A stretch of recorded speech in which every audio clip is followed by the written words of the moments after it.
miparitaka mamen'ny tanàna ny fako sy ny loto eto Antsabingo secteur 2 Mahavoky Atsimo manampitrotraka ny fangerena sy ny fipipizana ankalamanjana eto amin'ny toerana ity atrany anatin'ny lakana misy mipipi sy mikakara ny fanazavana voaray efa ela izay no tsy nisy ny fanadiovana tanàna teto Antsabingo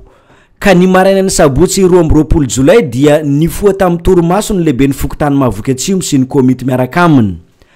nanao rodombe niarana nadio teto ny ponina ny secteur 2 mianda miambavy zava-dehibe aminay tokoa izao fanadiovana izao satria voalohany amizao an'izao dia fitandrona ny tontolo iainana tokony hoajaina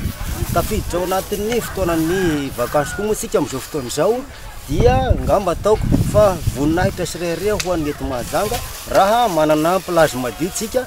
zay ho vanginy ireo mpanao vakansy rehetra ilaina fanadiovana satria zany mba manome endrika ny tanàna madio zany koa antoko ny fahasalamana ny fanadiovana faobe eto Mahavoky Atsimo nosantarona eto Antsabingo secteur 2 fa tsy maintsy mbola hotohizana amin'ireo secteur hafa izany ka ejony zahay dia manentana ny vahoaka rehetra mba tsy hanary fako na hanao maloto sagnatiny resagna dia aizany lakana indray nandeha hanavana maloto ka hoentiko zay manomboka amizao fa zay hitratranay dia savinay 20 000 ariary ka manentana antsika rehetra indrindra fa anareo pesera koa mba samby hiara-iasa antsika indrindra fa nareo teto Sabingo manesika an'izay mpanao maloto sy mandoto ny fatriky satria atony velomantsika rehetra fietsika tsara lainy tahaka izao nataon'ny fokontany ny Mahavoky Atsimo izao